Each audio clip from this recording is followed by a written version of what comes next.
Greasy Gavin's up to his old tricks. California Governor Newsom trying to steal credit for DOGE. Yeah, the same guy whose 10-year plan to end San Francisco homelessness just marked its 21-year anniversary. And who turned a staggering $100 billion surplus into a massive $73 billion deficit. All of a sudden, he thinks he's an expert on government efficiency. We've been working, I don't know, before DOGE was DOGE. I don't know what, this is just like a promo project. We've been doing civil service reform in this state. We've been consolidating job classifications. We've been updating job descriptions in this state, and we waive those requirements. So California's been a leader in that space.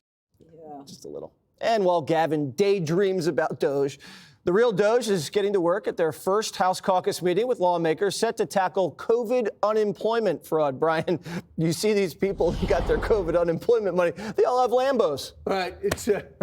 It's unbelievable. One thing they're trying to do, COVID, with these guys, DOGE are going to do is ask for an extension on getting the money back. There's a time limit on when you can get the money back. They said there's all this COVID fraud. We want to be able to get it. We also, with a federal buildings are empty, $8 billion in leases to maintain on empty buildings. They're going to force everyone back to work. When it comes to Gavin Newsom, this is staggering. I mean, the spending has increased under him. In terms of his tax system, it's ranked 48th out of 50 states, or how many does Obama say we have? 57 states. That's my problem. My bad. 51 after Canada becomes American. And now he's got a budget deficit of $27 million, projected to be expected to be $55 billion this year. What are you bragging about? Does he not think anyone looks up? That's Google that watches him? No, it depends on people being oblivious. But he has his finger in his air, Dana, and it looks like he knows that the DOGE train is leaving the station. Well, yeah, and also I love the phrase, you need to be for what's going to happen and figure out a way to be a part of it. So that's one of the reasons we have all these people going to Mar-a-Lago, to say, look, I'm here, I'm a part of it, let's see if we can try in this period. Gavin Newsom in California, they spend like drunken sailors.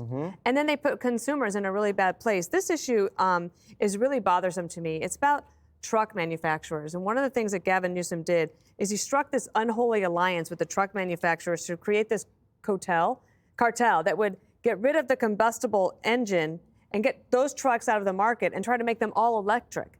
What truck driver has 7 hours of their day to recharge? I mean, none of it makes any sense, but it's really hurting consumers right now who want to buy these trucks. And so there's groups trying to work on all of this. Also, the idea that California has done civil service reform when they have this big deficit is laughable. He also is trying to reposition himself as this almost conservative populist, Judge Shanine. You hear him after this election, he's talking about DOGE, he's talking about the border. Where is this guy? He just came out of nowhere. He's all talk. Yeah. The man is all talk. It's almost like he's paper, you know, you can blow him over. Look, almost 1 million people have left California. They left California while he was the governor. This is in the last, I think, 2 or 3 years, 700,000 and then another 150,000 and then there are more. Okay, you know, to me, California is the land of the free. It's a haven for those who love liberty. You can smoke crack.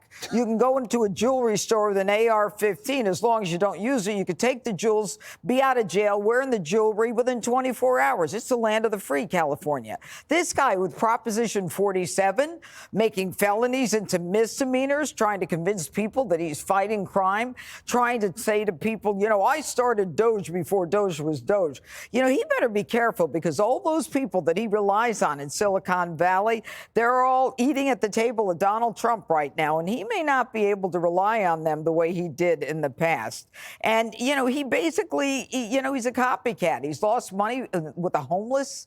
How many billions of dollars did he lose trying to help the homeless, which he hasn't done? 24 million. 24 billion. 24 billion he spent since 2019. Right.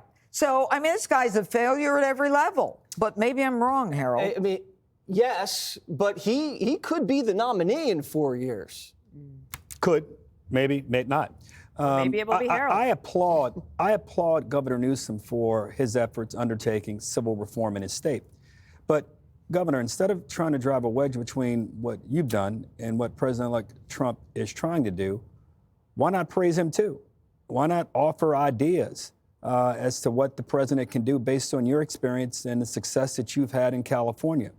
The 33rd president of the United States, Jesse, Harry Truman, once said, it's amazing what you can accomplish if you don't care who gets the credit. We need a little more of that. Now, there's no doubt President Trump likes taking credit also. Most politicians like taking credit. But if you have a set of ideas from the largest state in the country with the greatest economic engine of any state in the country, it'd be your own, if you were your own country, it'd be the sixth, I believe, biggest economy, if not fifth biggest economy in the world.